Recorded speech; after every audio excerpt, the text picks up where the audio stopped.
Hello, beautiful warrior women. Karen McCoy here, and I get this question asked a lot. So I thought I would try to share some of my thoughts on this. How do you stay motivated? How do you make sure you go to the gym? How do you, when you fall away, how do you get back? I see this a lot on social media posts. I've fallen away. It's so hard to get back, et cetera, et cetera. All I can say is that us lifestyle athletes, as I call us, which is what I hope to embed in every client I work with, is to make them a lifestyle athlete, which just means that they are training, exercising their body as a way of life consistently.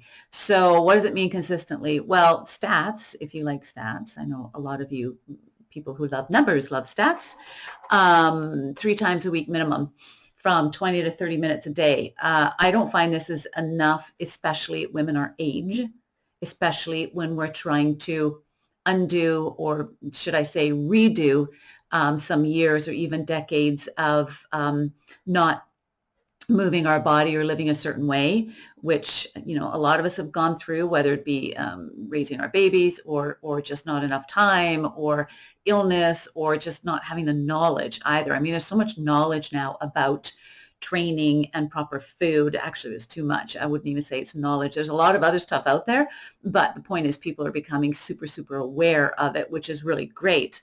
I see a lot of misfires happening though, because information is not transformation. It's just a lot of gunk in your brain. And so what I try to do as a coach is to sift it out and put them in their lane and make it super simple, because it's not that hard. You don't have to overcomplicate. You don't have to have stupid formulas or things that just make it seem like it's so complicated, because some people think the more complicated the better it is, because then you have to push, and harder is better. No, not necessarily so. I used to live by that, by the way. If it's hard, it's got to be worthy. Oh, it's just so silly, especially as you age. We're supposed to be moving into a gentler, easier time of life, right? For motivation, I always say motivation, willpower are not the driving forces of somebody to stay successful with their training, with their food, with their healthy living, because they're externals still.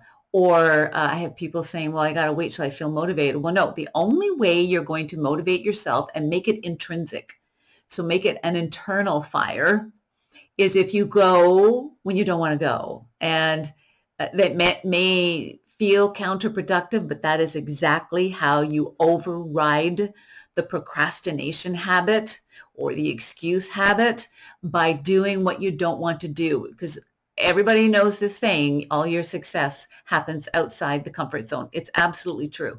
And when you push through, then you're making that a new habit this new habit says, I need to do this because I really don't want to do it, but I know I need to do it, because you know what's on the other side.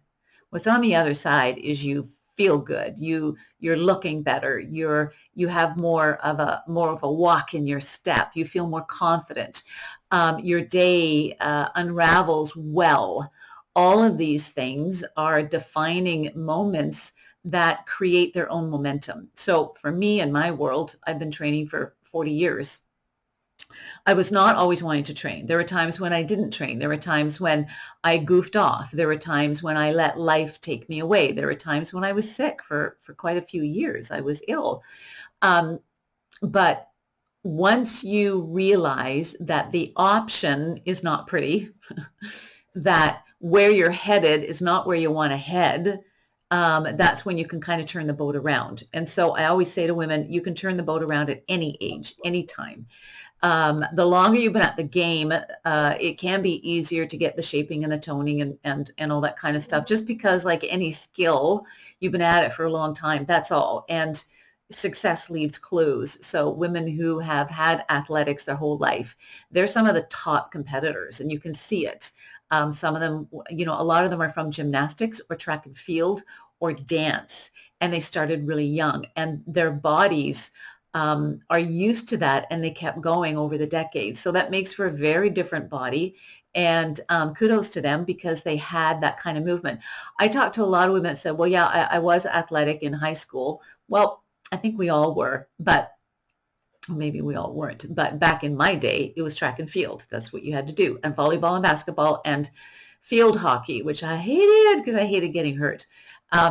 But we don't have it so much in our schools now, but it really is, it builds a different set of values and a different character when you do that. And so I had track and field in my day in the 70s, 60s and 70s. Oh, I'm dating myself, in Ontario. And then I moved to Banff when I was 18. And many of you guys probably know Banff. It's kind of like the Mecca of the Rockies in Canada. And I moved there and I fell into the party lifestyle, don't you know? However, it's also where there's a ton of athletes, a ton of athletics, and it attracts people from all over who are, rock climbing and skiing and biathlon and running and triathlons and all sorts of different sports. And we had gyms there for the teams to train in, and we had teams from other countries come there and train. And I just happened to be in a gym, not knowing what to do in a gym. I was like 19, I think, at the time. And I witnessed the women's downhill ski team training with their coach. And I made it a point for the next 2 months to know their schedule and just kind of miraculously show up at the time they were there because I wanted to hang out and watch them. So I'd be like doing my little stuff, which I didn't really know what to do. And I would watch them and I would take cues from the coaches and stuff. And that was kind of where I said, I want to live that life. And it wasn't just about their great bodies. They were strong. They were committed. They were disciplined. Those were the things that I'm like, yeah, I want to have that kind of lifestyle, feeling committed and disciplined and working hard at something and seeing it pay off. And I just wanted to move into weight training. So that was kind of how it started for me. And along the way, I'm a hard gainer, man. Like it doesn't come easy for me.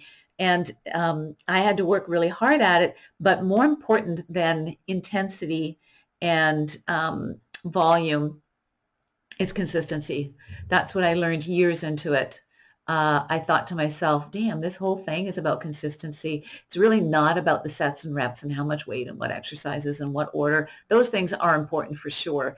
But for somebody who wants to make this a lifestyle and carry it through their years, it is about consistency. And I am brought up in Canada where we have a lot of cold weather, a lot of snow and ice. And I had to drive a long way sometimes, depending on where I was living. There was one winter I lived in Grand Prairie. Some of you guys know Grand Prairie. And it would be minus 40. And I would layer up and drive to the gym and train because, let's face it, minus 40, there wasn't a lot to do. And so those hinterland communities and those hinterland gyms really did form a strong backbone and a strong dedication in myself and a lot of the other crazies that lived in that kind of weather. We are a tough breed, us Canadians. I know we may not look like it, and we apologize a lot, and we're very kind, but damn, we suck it up. And there were other times when I remember one winter I lived in a tent while me and my boyfriend were managing a store, and there was no accommodation, and we lived in a tent, and we had a stupid little heater to keep us going, which was not very smart. And our bench press and some of our dumbbells were under a tarp on the outside of the store. And sometimes we'd have to throw the snow off of them or whatever. Like, it's insane. But at the time, you don't think about it. You just do it because we came from that environment. We were brought up in the 60s and 70s. A lot of us I wasn't living on a farm, but we were in farm country. And it's just a work ethic. That's all it is. And my dad worked us hard in the summer when we were building the house, and we're always adding on to the house, and he was a wannabe architect. So we're always adding on rooms and stuff. So a lot of my summers, I didn't have a normal summer where I was out with my friends. We were like painting and doing rebar and hauling wood and burning the forest down and all sorts of stuff. And it was where I learned my work ethic. And so naturally, when it came to being in the gym, it was like, well, no, this is what you got to do. You got to toughen up, man.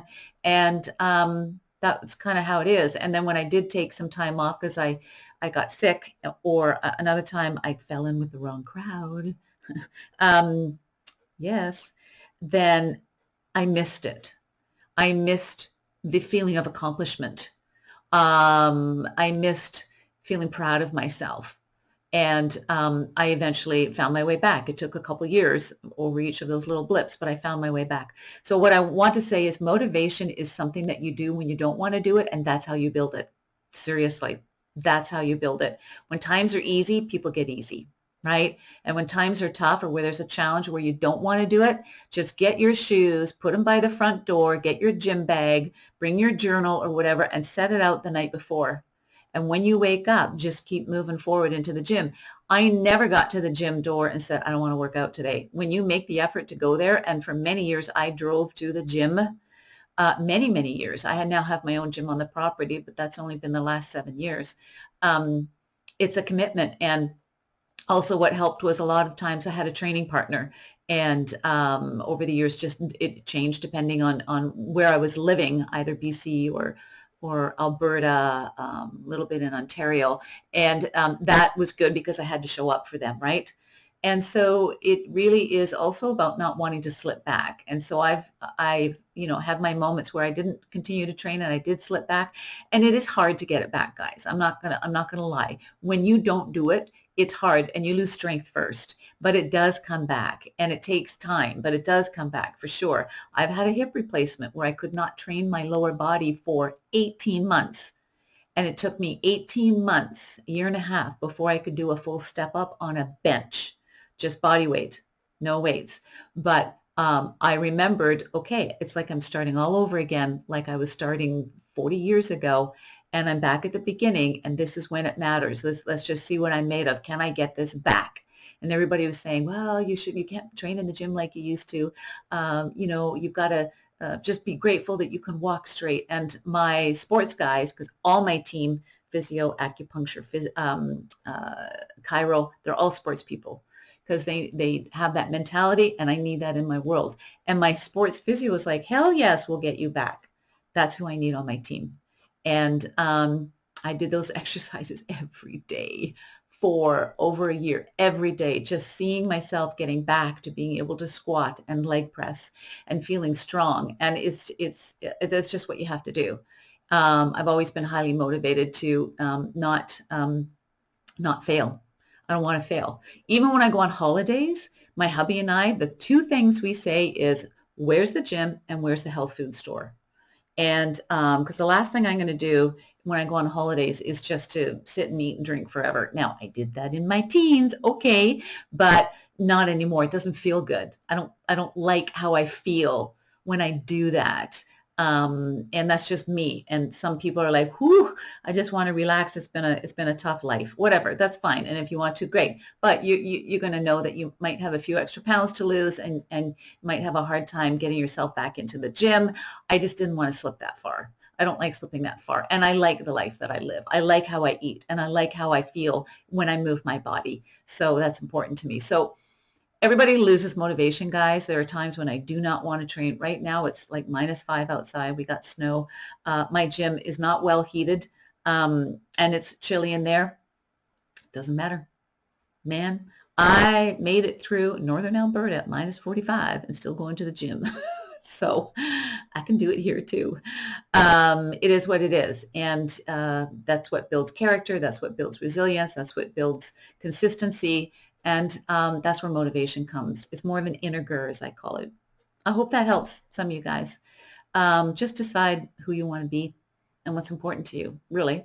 And if you decide you don't want to, then own that too. Don't fight with yourself. Just say, I don't want to train. I don't want to make it a lifestyle. I don't want to be committed to it. Honestly, better to do that and accept it than always fighting with yourself, because that energy when you're fighting against yourself is toxic to the body. You don't want it. So own what you want to do and be happy with those decisions. Okay, you guys, thanks for listening. Now we gotta go train in the cold.